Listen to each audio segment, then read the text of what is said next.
Chapter 6, A Visit You'll Remember. I wonder if someone comes to visit them. Who knows? I should go home, Ellen said. I told my mother I'd be back by 7, but she didn't move. They'd been sitting out on the front porch steps for nearly an hour. The cookies and fudge snack had expanded to include sandwiches and milk, while the night closed in around them.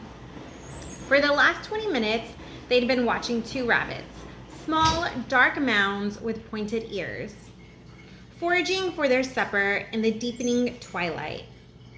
We'll drive you home when you're ready, Aunt Claire said. No rush. It's so peaceful here. Ellen sounded dreamy. I'd love to live in the country, even if it's kind of spooky. Spooky? The image of the grandmother doll standing in the dollhouse parlor flashed through Amy's mind.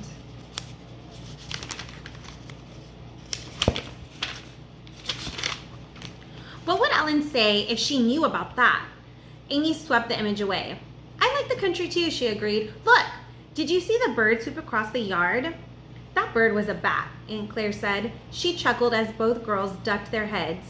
You're right, Ellen. It is peaceful. But there's a lot of work in the big old country house like this one.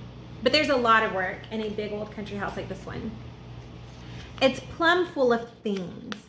And I've promised Amy's father that they'll all be gone before I head back to the city. Why don't you find a job in Claiborne? Amy asked. Then you could live here all the time. She pictured herself visiting Aunt Claire whenever she felt like it. I belong in Chicago, Aunt Claire said. Her voice was warm and relaxed. Not at all the way it sounded when she talked about the dollhouse. When I get this job done here, the house emptied and sold, I'll be ready to tackle Chicago again. At least, I hope so. But right now, I'm grateful to be here. She sounded as if she were thinking aloud. Crash! A sound of falling metal shattered the night quiet. The 2 rabbits vanished into the bushes that edged the lawn. Amy felt a prickle of hairs at the back of her neck. Those darned raccoons! Aunt Claire jumped to her feet. Now they aren't even waiting till we go to bed. Wait here, girls. I'm going inside to get a flashlight. Maybe we can scare them for a change. She tiptoed across the porch and returned in a few moments with the biggest flashlight Amy had ever seen. Come on, and don't make a sound. Those rascals are probably so busy they won't hear us coming if we are careful. Smothering nervous giggles, Amy and Ellen fell in line behind Aunt Claire, and they all tiptoed around the side of the house.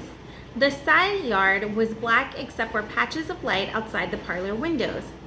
Stay close, Aunt Claire murmured. I don't want to use the flash until we're near. What if it isn't a raccoon? Ellen whispered. What if it's a burglar trying to get into the house?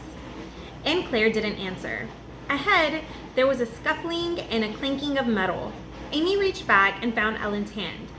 It's okay, she said. Now! Aunt Claire switched on the flashlight. On the ground sat a large raccoon, its 4 legs wrapped around the garbage can to hold it steady. A smaller raccoon was on top of the can, tugging at the cover. Another can lay on its side. The cover still on it. For a second, the intruders stared, bright-eyed and terrified, through their dark furry mask. Then the bigger one scrambled up and raced into the darkness behind the garage. The can tipped over and the smaller partner somersaulted to the ground. With an outraged squeal, it ran off too. Aunt Claire laughed gleefully. We gave them a little of their own medicine, she exclaimed. Maybe they'll leave us alone for a few nights, though I doubt it. She swung the light back toward the girls and grinned at their expressions. Ellen, how do you like country life now? I still love it, Ellen replied at once. I just can't stop shaking, that's all. Amy, how about you? My mom would have called the police if she heard a noise in the dark like that. She'd never have gone out by herself. I guess I wouldn't have either, but it was fun. Your mother and I react differently to a number of things, Aunt Claire said, leading the way back to the house. When you've lived alone, you get used to solving your problems by yourself. You can't always wait for help. Ooh, that was shade. Later, after they'd driven Ellen and her bike home in the car, Aunt Claire said, I hope you don't think I was criticizing your mother, Amy. She said, I know I'm too blunt. The thing is, it never occurred to me to be afraid. Tonight I wanted you and Ellen to see the raccoons. If I thought it was a burglar, I wouldn't have let you come with me. I didn't think you were criticizing, Amy said. I know my mom worries about things a lot. She can't help it. She remembered how daring she felt walking through the darkness towards the unknown. I really like solving problems myself, being independent. Still later, as Aunt Claire rinsed the supper plates and wiped the vinyl tablecloth, she said, Your sister must learn to be independent too. She has to become her own person.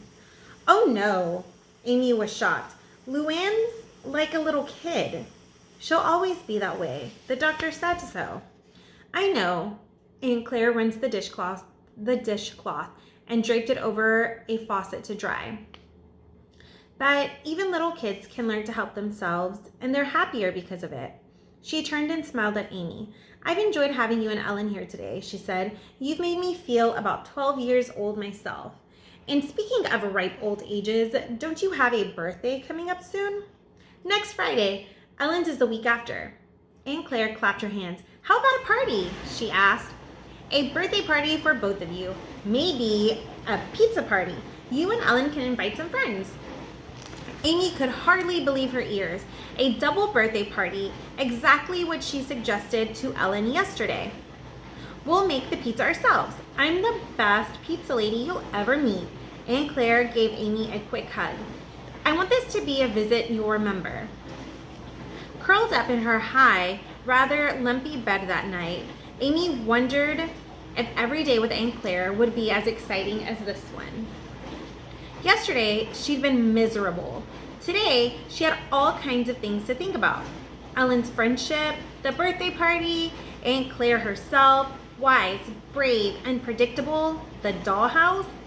Amy's eyes closed, and at once, in the darkness behind her eyelids, the dollhouse appeared, as vividly as if it were there in the bedroom.